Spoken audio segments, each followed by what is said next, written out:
Olá, bem-vindo ao canal Falando Francamente. Francamente um K, que é mais fácil de achar. Hoje eu quero fazer um vídeo diferente, porque não é um vídeo sobre um artigo, né? Eu quero fazer um vídeo, claro que é difícil resumir, né? Mas sobre esse livro que eu li essa semana, Bons Hábitos e Maus Hábitos, né? Dessa Wendy Wood.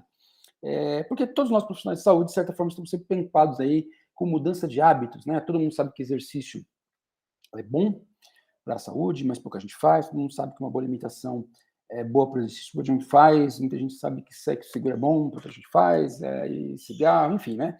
E eu achei interessante dessa pesquisadora, que é uma pesquisadora, né, quando ela propõe os anos de carreira dela nesse livro, que basicamente ela dá uma coisa diferente para a gente, umas ideias, né, sobre o que são hábitos, né?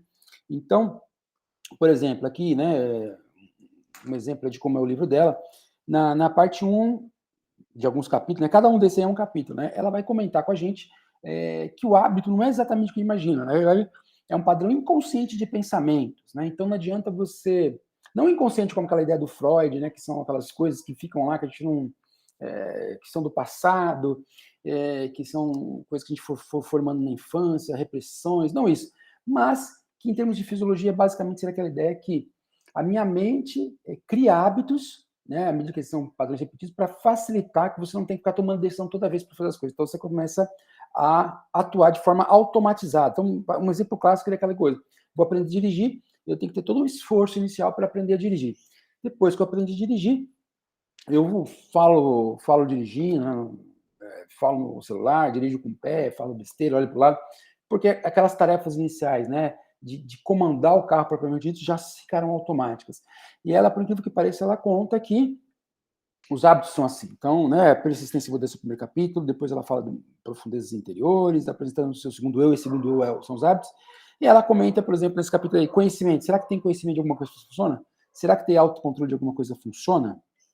E depois ela vai falar que são os três bases para a formação do hábito: contexto, né, o ambiente, a repetição e a recompensa. Então, está falando algumas coisas aqui, né? Então, por exemplo, no primeiro capítulo, ela começa falando um exemplo lá de uma prima que ela tem, que de quando em quando essa prima entra numa rede social e faz um desabafo de que, olha, poxa, eu tô gorda, eu preciso emagrecer, não sei o quê. Aí ela fala, bem, agora eu vou fazer. As pessoas que são amigas dela na rede social dizem que ela tem força, que ela tem capacidade, e encorajam a fazer isso. E ela vai lá, então a partir de agora eu vou emagrecer, né? E aí que vai acontecendo mais ou menos o que a gente espera, né? No começo a pessoa fala lá, ela aparece, perdi 1 quilo, depois de um mês, não mudei muito, depois finalmente a pessoa desiste, e aí ela fala que, apesar dessa procura por apoio na rede social ser feito por busca de confiança, isso acaba depois tendo um peso maior quando se apresenta o fracasso. E aí ela usa esse caso para dizer assim, então, mas por que a gente não consegue, né? Por que mudar é tão diferente? Então ela começa a dizer, em primeiro lugar, que é um erro da mente racional querer acreditar que mudar depende, por exemplo, do nosso desejo, né? Que mudar é uma coisa que a gente simplesmente fala que assume um compromisso e fala, eu vou mudar. Então, ela cria algumas ilusões, ela fala de algumas ilusões que a gente cria. Por exemplo, que a gente costuma perceber muito aqueles hábitos que nos desagradam. Então, eu roo unha, eu não faço exercício, sei lá, eu cutuco o nariz. Então, eu tenho alguns hábitos que eu vejo que são ruins e atribuo esses hábitos, claro, uma parte consciente minha. E, por outro lado, aquelas coisas que a gente faz, por exemplo, sem perceber, que a gente considera como boas ações ou parte da nossa rotina que são eficientes, a gente acha que é uma coisa consciente, mas tanto um caso como o outro são coisas inconscientes. Então, ela fala assim, metade daquilo que a gente faz, por exemplo, no nosso trabalho é inconsciente, metade do que a gente faz da forma de se alimentar, da forma de se comportar, da forma de é inconsciente. Quer dizer, o inconsciente, assim, que são procedimentos que a gente se habitua. Então ela fala para a gente fazer café de manhã, tomar café da manhã, que eles basicamente, ele quase não vai variar entre as pessoas em termos de rotina, que aquilo persiste. Então ela fala, né, que fala da prima, então ela fala que na realidade a maioria de nós, que a mudança é difícil, ela fala que a prima não conseguiu, porque ela acreditou que para mudar basta força de vontade e determinação. E ela fala, por exemplo, né, como a gente vai entender isso? Primeiro, passa a reconhecer que não somos totalmente racionais. Ela fala, por exemplo, de uma ideia que o John Stuart Mill, filósofo lá, propôs, americano, propôs numa certa época, que o homem era um ser racional e que tudo que ele fazia é em busca do seu benefício. E aí, desde aquela época, os caras já tiraram sarro, né?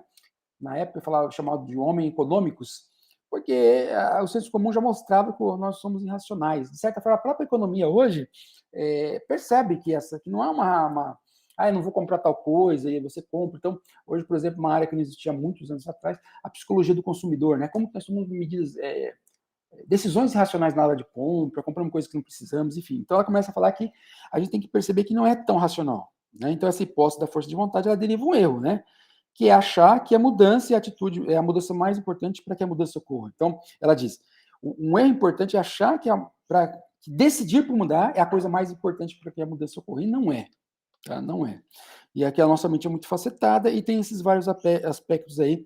Então ela fala que, por exemplo, essa coisa de decidir pela mudança, ter força de vontade, fazem parte daquelas funções do cérebro que a gente chama de funções, né, executivas. Então, pensar. Só que toda vez que você vai pensar isso, você tem que, né, demandar uma série de tempo. Imagina o seguinte: você não faz academia, está em dúvida se deve começar a treinar numa certa academia, e fica aí por dias, né, colocando todos os prós e contras, motivos para treinar, motivo para não treinar nessa academia, até que finalmente você decide. Então ela fala assim que, se você repetir isso um pouco, o ato de ir à academia vai se automatizar. Por quê?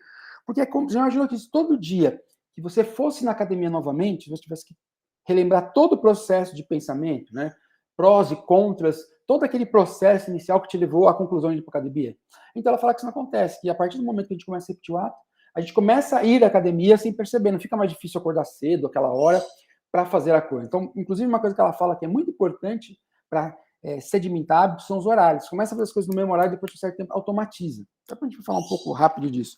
Então, ela fala, né, que a gente tem que entender que, na verdade, tem uma realidade subjetiva aí, e que os hábitos eles vão se formando justamente em termos subjetivos, inconscientes, para nos ajudar. Então, ela fala aqui, qual que é a função dos hábitos?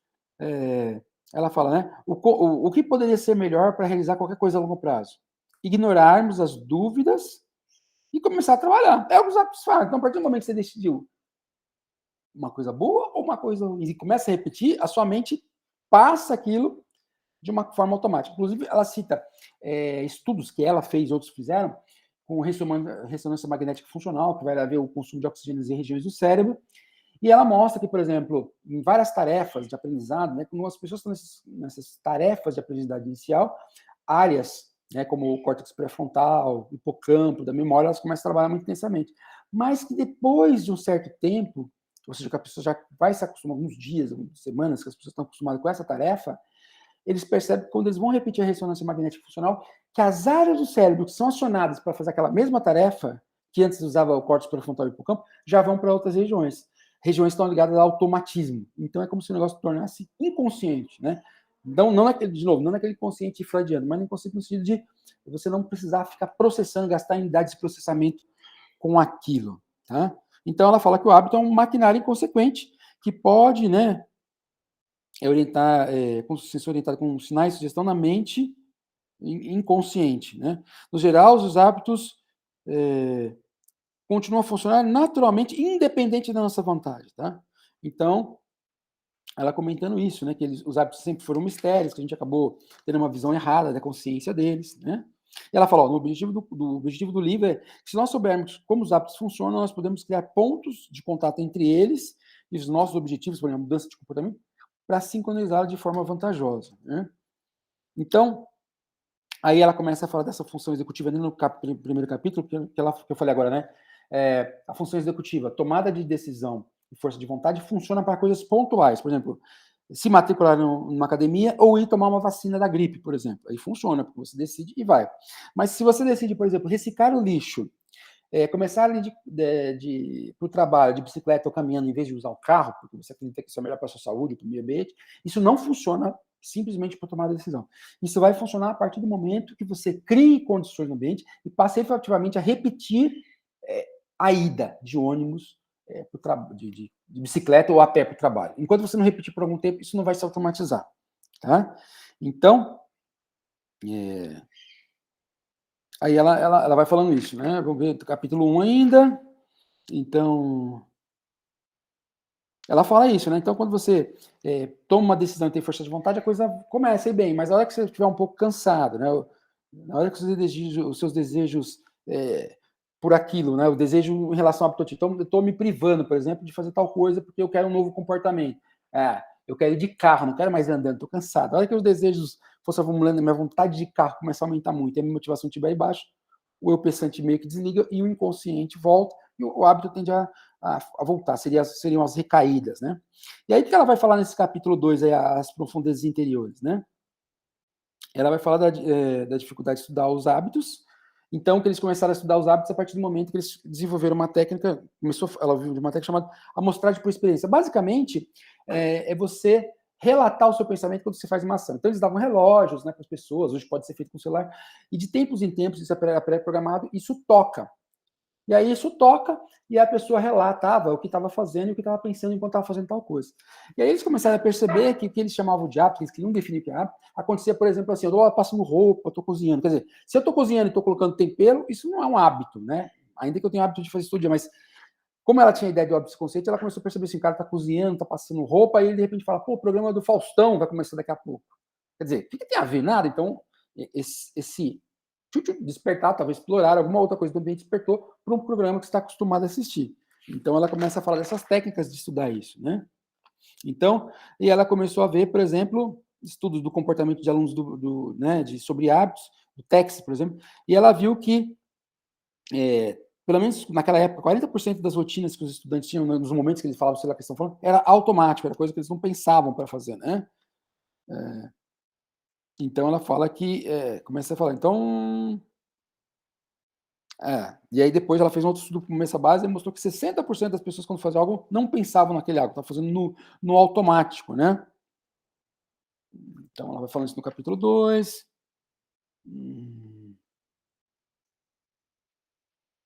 Então, ela falava assim, né? Pessoas diferentes em relação... outra coisa que ela comentou também, por exemplo, ela pegou eles tinham várias suposições quando eles foram estudantes. Pensavam assim, será que uma pessoa que normalmente tem uma personalidade de ser mais rígido, de ser mais metódico, e uma pessoa que é mais espontânea, será que o mais metódico depende no seu dia a dia mais de hábitos do que uma pessoa muito espontânea? E ela viu que não, que perfis de personalidade, de modo geral, não implicam isso. Quer dizer, uma pessoa rígida, metódica, tem tanta parte da rotina dela inconsciente por meio de hábito, como uma pessoa espontânea. Os dois fazem coisas sem pensar rotineiramente em hábitos, né? E aí ela começou a fazer esses estudos e começou a perceber que, sim, que, por exemplo, quase, em alguns estudos que ela viu, quase 88% dos nossos hábitos diários de higiene são automáticos, se a gente pensar. Das tarefas do seu trabalho, 55%, 41% das atividades de esporte, né? 48% do descansar. E aí, na média, ela falou que pelo menos 43% de tudo que as pessoas fazem são hábitos, né? E aí eu já falei aquela coisa de a gente só identifica as coisas ruins como hábitos sob o nosso controle, mas as coisas boas que a gente faz ou considera como saudáveis, legal, também são hábitos, tá? Aí...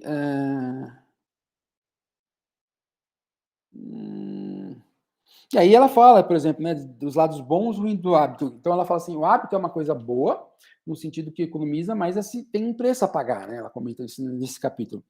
Porque ela fala assim, por exemplo, você está acostumado a dirigir, ela comenta que a maior parte dos acidentes, às vezes, acontece próximo da casa da pessoa. A pessoa já conhece muito caminho, conhece a rotina, e aí ela não pensa muito no que está fazendo, porque é rotineiro, né? O sistema todo de inconsciente dela já está sabendo isso. E aí se entra uma criança na frente do carro, e se você tem que dar uma freada, né? Você estava indo sem perceber ali, pelo hábito, de repente entra uma variável nova, e o hábito já não dá para você ter que tomar uma decisão rápida. Então ela comenta esse hábito. Aí ela vai falar do terceiro capítulo, apresentando o seu segundo eu, né? O que ela fala aí do segundo eu, né? Aí é onde ela realmente começa a falar da ressonância magnética, né? E aí ela fala, que eu já tinha comentado, que no começo as coisas saem, então, quando são aprendidas, tá no córtex pré-frontal e no hipocampo, e depois, com o tempo, elas mudam, vão para o putamen e para os gânglios da base, ou seja, mostra que quando você está aprendendo no começo é difícil manter porque é algo consciente e depois automatiza. Eu já tinha lido um trabalho uma vez sobre anorexia nervosa, que as pessoas quando começam a deixar de comer na anorexia nervosa, no começo é um esforço, depois se automatiza, isso tá, e também a ressonância magnética funcional, isso aqui está de acordo com ela, o que ela fala, né? Então, aí ela começa a falar dessa coisa dos hábitos. Então, ela, por exemplo, pega um estudo, ela fez uns estudos com universitários, e esses universitários tinham que foram separados entre indivíduos que corriam regularmente e indivíduos que não corriam. E aí ela falou para todos eles, corriam, que não corriam, todos eles colocar o motivo pelo eles corriam, então, emagrecer, relaxar, qualquer coisa. E ao mesmo tempo, uma segunda coisa que elas pediam para tanto quem corria, para quem não corria, para que eles relatassem coisas que eram relacionadas à corrida, onde elas corriam, por exemplo, no bosque, na pista, no campo, né? Então, e aí eles percebiam o seguinte, que tinha essa palavra-alvo e eles botaram essas pessoas na frente de uma tela, depois de um tempo. E aí essas pessoas faziam o seguinte, o que eles fizeram sacanagem? Eles mostravam para a pessoa uma palavra assim, correr, né? Acendia uma luz, ela via correr ou corrida, e a pessoa tinha que mostrar que reconheceu a palavra, tinha que bater uma tecla. Só que eles fizeram o seguinte, antes da pessoa, de forma inconsciente, sem a pessoa perceber que era tão rápido o estímulo, antes da palavra corrida, que era a palavra que a pessoa precisava perceber, vinha assim, por exemplo, bosque, pista. Ela não percebia. Quer dizer, as palavras que ela tinha dito, ou a foto de onde a pessoa corria, né?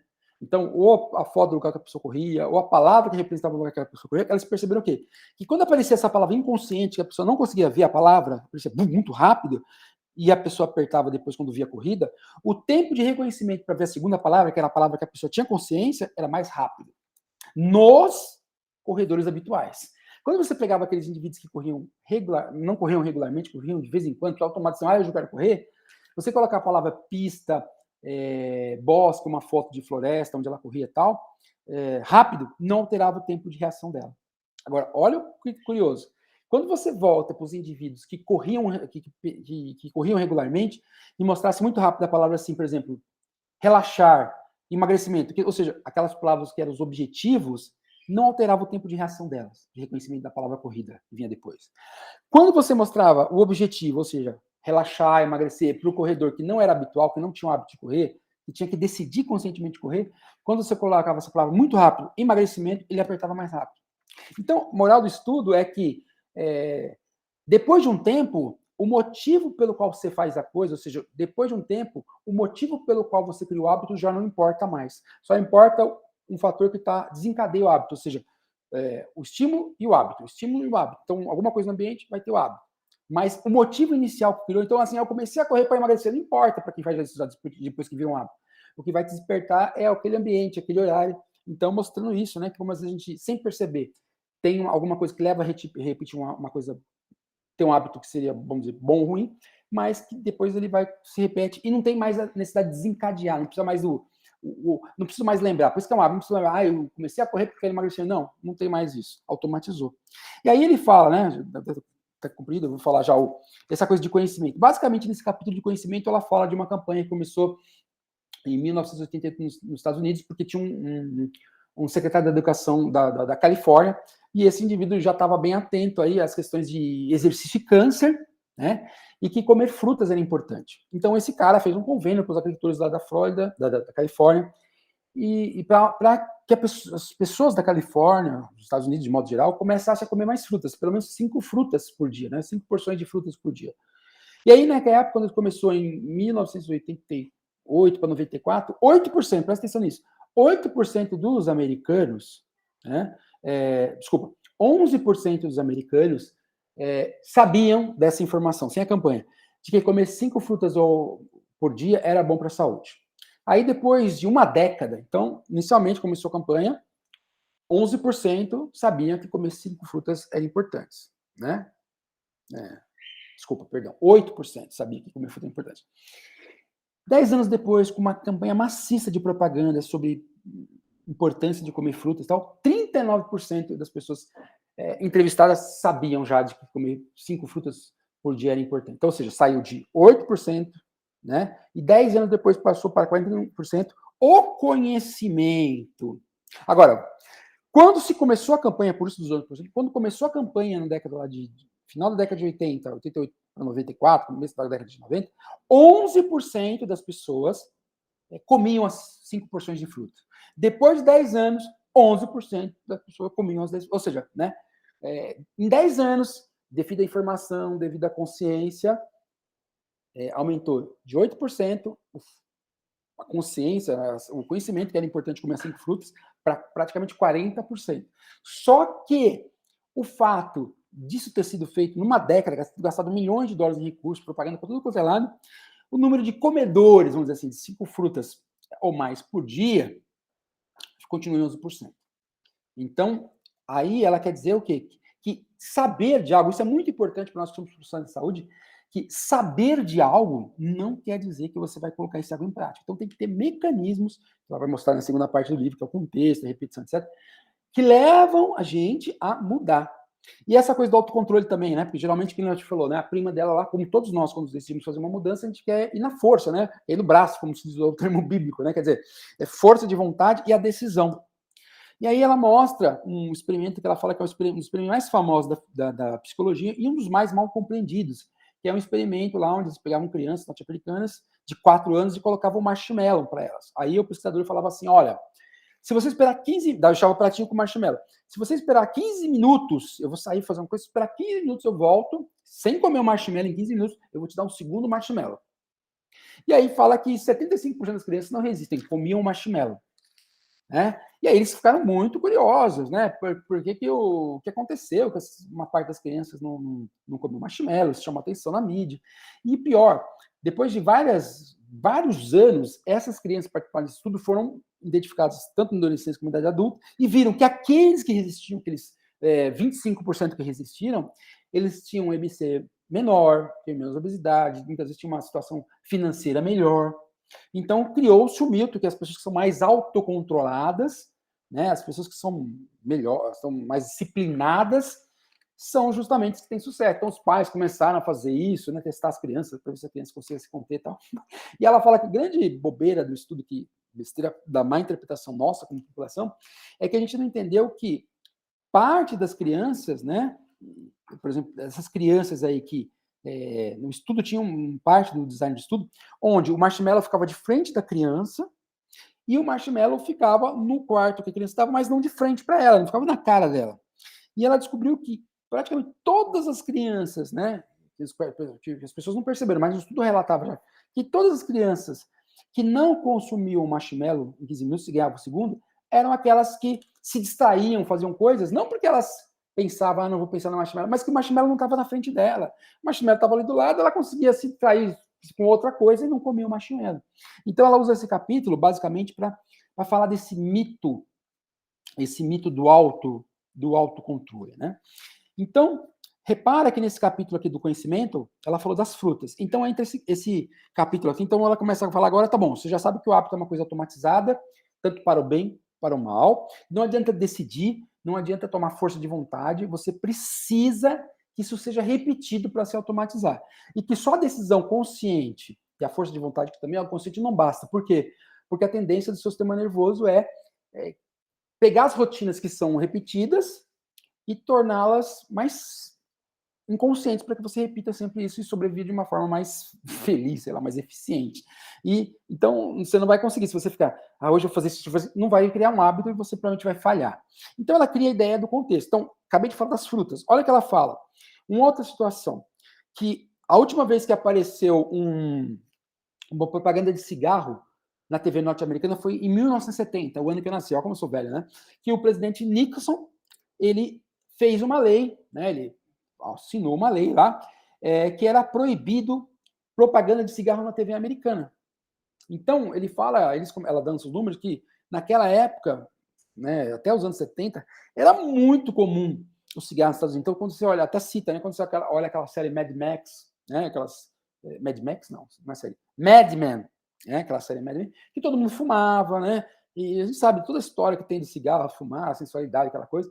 Só que ela fala que a partir do momento que o Nixon assina a lei, é criada uma série de dispositivos para dificultar a vida do fumante, né?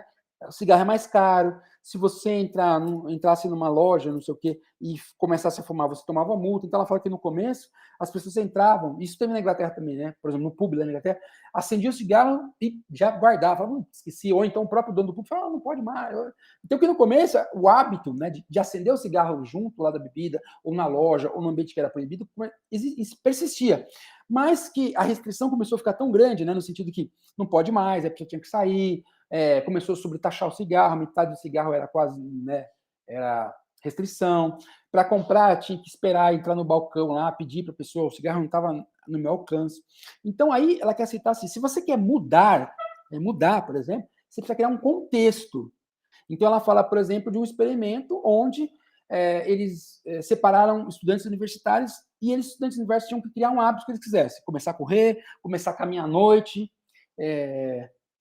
colocar uma fruta na alimentação e tal. E aí ela falou que isso funcionou, deu certo, e eles ganhavam dinheiro, né, para fazer isso. O dinheiro não foi suficiente para manter as pessoas no estudo, porque muitos falharam, desistiram. Aqueles que criaram o hábito foram aqueles que mudaram a rotina deles, ou colocaram o novo hábito numa rotina, que nem, por exemplo, ela fala que uma das coisas mais estáveis que tem no nosso comportamento é o café da manhã. E quase todo mundo tem um tipo de café da manhã muito repetido, ou porque toma sempre no mesmo lugar, né, seja em casa, seja num bar e tal. Enquanto, por exemplo, o almoço, que às vezes você faz fora, ou o jantar, que tem muito mais chance de você não estar fazendo na tua casa, em função de certo, eles são mais variados.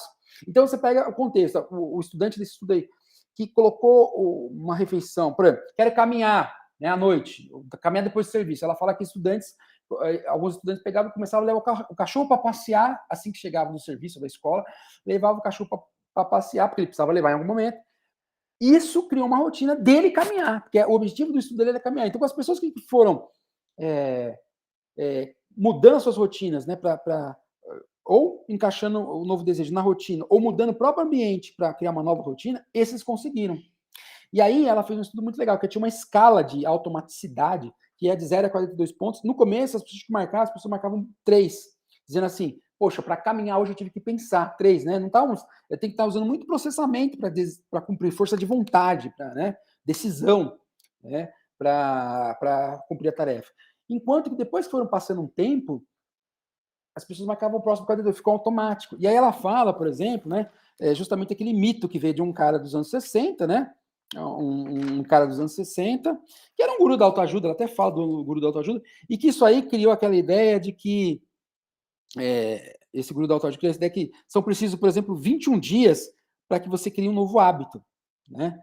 Que cria um novo hábito. E ela falou que, na verdade, não, isso vai depender muito, muito do hábito. Então, ela fala assim, que, por exemplo, para comer algo saudável, em média, os estudantes levaram 65 dias para ficar automático. Para beber algo saudável, 59 dias. Para começar a fazer exercício, olha aí que para quem é da educação física, né? Eu não gosto de educador físico, mas enfim, né? Praticar exercício, 91 dias, tá? Agora, olha que interessante o negócio, né? Porque cria um contexto. Aí ela fala de um trabalho que ela fez com um cara que era o CEO do Uber, né? E o CEO do Uber falava que ele tinha um problema terrível. Qual que era? O Uber precisa de motoristas. Aí ele falava que, em média, para botar um motorista, né, que ele botava um motorista lá para dirigir, ele gastava $1.000, e que os motoristas do Uber, em média, eles faziam 8 viagens e saiu fora, não aguentava a pressão do trabalho. Isso era um prejuízo lascado para o cara. Então, o cara começou, nos softwares deles lá, eles começaram a fazer o quê? Começaram a fazer um tráfego do algoritmo para que o cara estivesse entregando uma pessoa, já vinha uma nova, né? Entregando, a gente vê isso muito, né? Você tá pensando no cara, tá fazendo uma viagem na proximidade e o cara vem. Então, o algoritmo começou a fazer o quê? Não deixar os caras desocupados. Não deixar os caras desocupados. Então, ele entregava um, o algoritmo já chamava outro, ia traçando rotas para ter outro. De modo que, olha que interessante, depois que os caras começaram a fazer isso, eles não conseguiam deixar muito o motorista como é que fala? Entrar na empresa, né? Os caras conseguiam, em média, aguentar 8 viagens, né? Depois de 10 viagens, fazendo essas medidas e outras, depois de 10 viagens, os caras automatizavam. Agora, quer ver outra coisa? A gente também é manipulado dessa forma. Pensa no Netflix, por exemplo. Você está assistindo lá, né?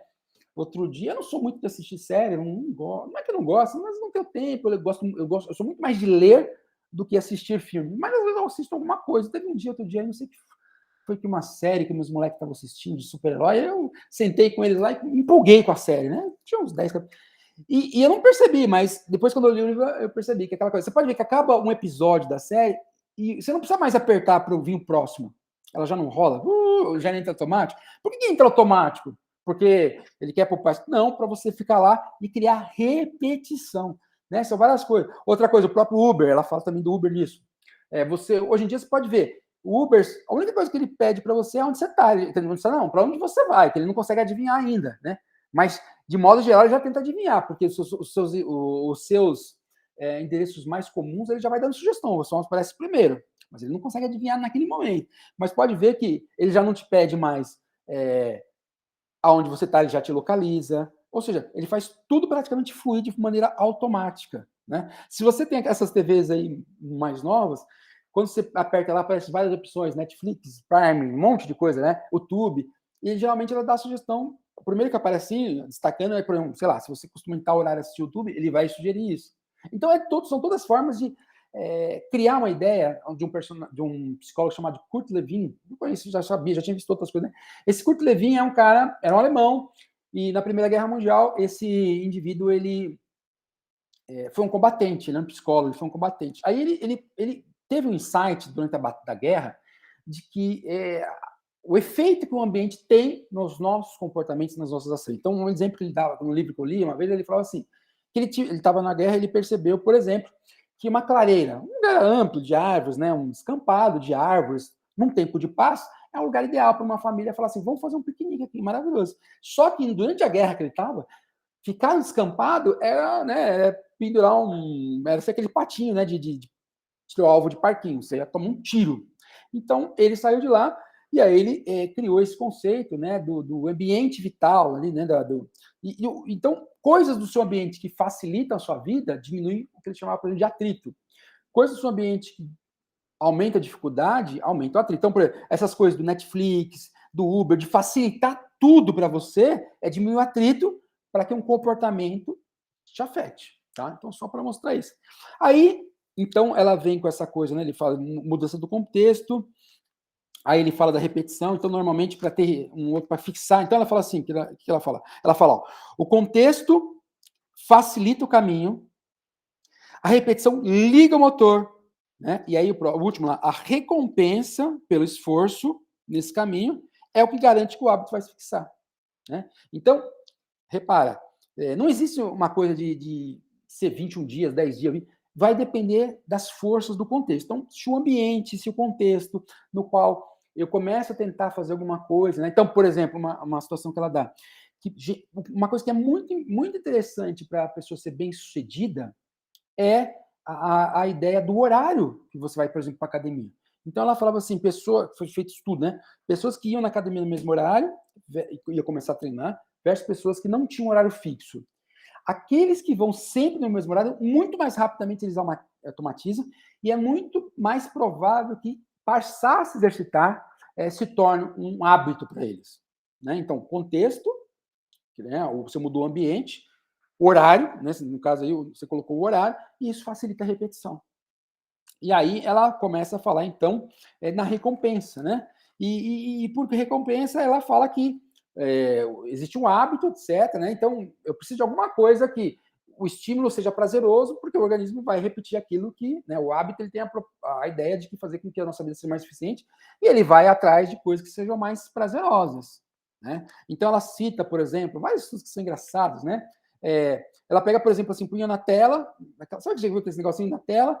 E aparecia uma imagenzinha assim, né, de triângulos, né, triângulos ou bolinha. Aí ela falava que toda vez, no meio das bolinhas, tivesse um triângulozinho verde, com um risquinho no meio, eles ganhavam $20, 20 centavos de dólares. E fizeram isso 240 vezes. Aí os caras viciaram. E aí depois eles mudavam, né, colocavam bolinha em triângulo, mas não tinha mais recompensa. Era outro tipo de recompensa por outra ação. E aí passava a tela lá, ia mudando a tela, toda vez que aparecia um triângulozinho verdinho, com um negocinho, um risquinho no meio, eles apertavam, mas aquilo não valia mais, mas eles já tinham ficado semanas de um teste para o outro, mas aquele hábito inicial ficou, né? Ou então, se eles tivessem uma tela de floresta colorida, e aí aparecesse uma marquinha que eles precisavam apertar, eles apertando aquilo. Depois, continuava aquela mesma tela semanas depois, passavam, né, eles foram embora, voltavam semanas depois. Tinha aquela mesma tela colorida ali, e o propósito era outro. Quando aparecia a imagem da tela colorida, eles apertavam a bolinha. E falavam, pô, né, apertavam a tecla dizendo que reconheceu. Mas não adiantava nada mais reconhecer a floresta colorida, porque não dava mais ponto, era só um cenário a mais. Então, mostrando, né, que quando você... Isso que tem que tomar cuidado, né? Quando você começa a recompensar uma coisa e vai repetindo isso, você cria, né, num contexto certo de repetição, e isso é recompensado, isso gera um hábito. Então, aí ela começa a falar, por exemplo, que é claro que tem uma coisa que ela fala que é muito interessante para a gente entender, como profissionais de saúde, né, tal, que, em geral, para a recompensa funcionar, ela tem que ser próxima ao estímulo. Estímulo, recompensa, estímulo, recompensa. Então, você está lá, você tem uma pessoa que você gosta, sei lá, e claro que você espera carinho daquela pessoa, e a pessoa vem e faz algo que você não esperava, né? Uma surpresa. Quer dizer, um gesto de carinho, mas surpreendente, diferente, de maior magnitude, ou seja, uma coisa que naquele momento você não esperava. Aquilo dispara lá, quando ela fala, por exemplo, né, áreas do cérebro, ela fala de dopamina, dispara aquilo e cria uma associação. Então, aí ela fala, né, que o problema que, em geral, é que você teria que estar surpreendendo sempre, criando sempre coisas, para poder, vamos dizer assim, criar hábitos dessa forma. E ela fala que o problema é que se a recompensa, se o ato que você fez e a recompensa vão ficando longínquos, esse efeito da dopamina não funciona. Quer ver um exemplo clássico que ela fala? O exemplo mais comum de recompensa é o fato do salário, né? Você tem um salário por mês, mas quando você recebe salário, você pode ficar feliz, tá? Mas não tem aquela sensação assim, tá e pum, né? Ou mesmo quando você vai ganhar uma medalha no fim de um campeonato prolongado, agora você fica feliz quando ganha a medalha ou troféu, mas aquilo não tem a função, porque criar o hábito, ela fala para colar o hábito, a ação e a recompensa tem que estar muito próximos. E basicamente nesse trabalho ela vai falando que para profissionais, né, que é interessante o hábito funcionar, é que as pessoas vão passando no nosso caso, você vai orientar pessoas, orientá-la para que elas passem de uma obtenção de recompensa extrínseca, então era aquele negócio, né? Participava de estudo e recebia o dinheirinho, para uma recompensa intrínseca, né? Você se recompensar em termos de satisfação para o que você fez. Então ela cita, por exemplo, uma brincadeira que a Volkswagen fez em Oslo, na Noruega, né? Em Oslo, lá, capital da Noruega, que chamava Teoria da Diversão. Vocês até talvez tenham visto no YouTube. Era uma escada de metrô bem grande, eles mostram a escada no começo, e ninguém sobe pela escada, porque lá tem uma escada rolante. Ninguém sobe pela escada convencional, todo mundo sobe pela escada rolante. E depois de um tempo, de um dia para outro lá, eles pegam a escada convencional e colocam tipo uma manta, alguma coisa lá, colorem, né, como se fossem teclas de piano, e efetivamente tem um circuito lá que a pessoa pisa no degrau e faz o som.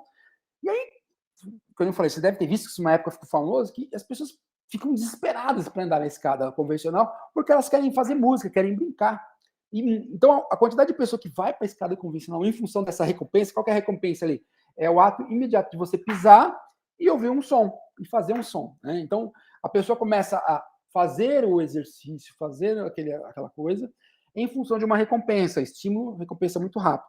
E ela cita também um outro tipo de estudo, onde num parque eles pegavam uns latões de lixo e colocaram a programação lá, não sei como é que funciona, que na hora que você jogasse o lixo, fazia bum, como se você estivesse deixando uma água cair num poço profundo, fazia um barulho interessante, né? E aí que as pessoas ficavam loucas, que as pessoas procuravam no chão do parque qualquer lixo, arranjavam um lixo para jogar, para ficar ouvindo. Era um bacana. Né? Era bem diferente quando caindo no som de água. Então, porque, de novo, né, é como se você ativasse, né, estímulo e resposta. Então, ela fala que o importante então, o contexto prepara o caminho, a repetição liga o motor, e que a recompensa garante que você repita. Então, no caso da recompensa, pode até ter uma recompensa outra inicial, essa surpresa, essas coisas, mas que com o tempo ele não vai funcionar. Então, é interessante, né, que você vá garantindo que as recompensas passem de uma motivação extrínseca, eu ficar dependendo menos de feedbacks de recompensas extrínsecas e passe a me autorrecompensar de maneira intrínseca. É um pouco, né? Ela não fala isso, claro que ela é mais, acho que ela é mais psicóloga com essa linha da neurofisiologia aí, da neuro. Mas é mais ou menos parecida com aquela teoria da autodeterminação, né? Que você tem aqueles 6 estágios lá, você vai fazer desde o grau que você vai estar desmotivado para o grau que você vai estar altamente motivado, passando internação, introjeção, altamente motivado, na busca de autonomia, competência e relacionamento. Né? Então, você teria na vida buscar autonomia, competência e relacionamento, e você vai procurar essas 3 esferas, e que a busca dessas esferas, pelo que eu entendo, pode passar desde o estágio inicial que você está tão pouquíssimo motivado, até o estágio está bem motivado. Então, pensa num atleta, no desempenho dele. Aquele atleta que depende muito do feedback do torcedor para jogar bem. Aí o cara vai jogar num ambiente que é agressivo, que não é a casa dele, já era o desempenho. Aquele atleta que depende mais do feedback interno, né, intrínseco, abala menos. Se você é um atleta, um lutador, faz qualquer coisa, e esperando, por exemplo, eu quero ganhar essa luta porque, né, eu preciso que as pessoas, preciso muito de reconhecimento, preciso muito que meu sensei me elogie, que a minha namorada goste de mim porque eu sou um lutador. É complicado, né? A hora que você depende muito do feedback. Agora, se aquele cara vai e fala assim, não, eu vou lá que eu quero saber, eu vou para ver o que dá, eu quero crescer, eu quero me desafiar, eu quero melhorar. Então, você tende a ter um desempenho mais estável ao longo do tempo, porque é você mesmo que vai determinando as suas expectativas, as suas recompensas. Então, gente, acho que o vídeo até ficou longo, mas é um livro, né? Tem outros capítulos, né? Então, eu estou até com um livro aqui, mas quer ver quantos capítulos tem? Né? Eu não lembro de cabeça dessa semana. Então tem 11, 13, 14, 15 ou 16. Isso, tem 15 capítulos, né? Eu mostrei ali 8, se não me engano, né? 8, quanto foi? 5, 8. Então, porque os outros 15 são reforços. Mas é muito interessante que a gente entenda isso, né? Porque a gente, como profissional de saúde, está sempre querendo que os nossos clientes, alunos ou pacientes, sei lá, eles mudem hábitos. E a gente tem falhado de forma miserável, vamos dizer assim, né? Em termos. E uma questão é que nesse trabalho, nesse livro, ela vai mostrando diferentes experimentos, diferentes situações que vão tirando muitas ideias erradas que a gente tem, que na força da vontade dá certo, que tomar a decisão já vai fazer mudar, que esse negócio de autocontrole que eu estava falando do marshmallow, né? Ele é balela, porque, em geral, as pessoas que têm autocontrole, que são ditas que têm autocontrole e eficiência, são as pessoas que não é que elas resistem à tentação, é que a rotina delas é tão boa, de bom hábito, que elas não se expõem à tentação, né? Mais ou menos aquela ideia, né? Que todo mundo se estiver ali, né, com aquele... Então, tem diferentes visões práticas, falam assim, quer resistir à tentação, não se expõe a ela, não facilita, né? Não dê chance para o azar. Nesses estudos psicológicos, ela mostra isso, porque eles eles achavam em algum momento que aqueles indivíduos que mostravam nos questionários o maior autocontrole por alguns testes, quando eles eram perguntados, como é que você consegue resistir, não comer, ou cumprir o hábito que você propôs? Aí ele falou, porque para mim isso não é doloroso, não é difícil. Mas como não é difícil, você não tinha que enfrentar o desejo, né, aquele desejo. Ele falou, não, eu nem penso. Mas não é que ele tinha um controle de não pensar. As rotinas deles eram feitas de tal forma que eles não tinham tempo para ficar se expondo naquele negativo e acabavam mudando. Então, ou seja, é para mostrar que essa ideia de força de vontade, decisão, eu sou autocontrolado. Isso aqui é importante, né? Nós somos professores. Eu sou professor. Fico lá, olha, diabetes faz mal. Diabetes, conhecimento. Não muda nada. Sem mudar o contexto, para que esse contexto permita repetições e que essas repetições elas vão se manter e virar um hábito depois de um tempo, quando tiver alguns tipos de recompensa, né? Partindo de um perfil mais recompensa externa, mais intrínseca, um perfil mais interno, recompensa intrínseca. Tá ok, pessoal? That's all, folks, né? Eu acho que vai ser o maior vídeo aí do canal, mas quero que vocês me perdoem, vale a pena, acredito, porque é um vídeo diferente sobre um resumo de um livro, tá? Então, eu recomendo esse livro, que é muito legal, Bons Hábitos e Maus Hábitos, porque é uma visão de uma psicóloga que trabalha bastante com essas questões da neurociência, da tecnologia, e ela conta o histórico dela, né, das questões do comportamentalismo versus a questão da psicodinâmica, e como que isso aí, enfim, né, no fim, a ideia dela é passar para o leitor que, assim, embora seja muito difícil mudar, se você sabe a forma correta de como os hábitos se automatizam e o que é preciso, você consegue estabelecer mudanças duradouras, tá ok? Então é isso, espero que tenham gostado aí do vídeo. Até um próximo vídeo. Chama os seus conhecidos aí, deixe seu like e um abraço. Tchau, tchau.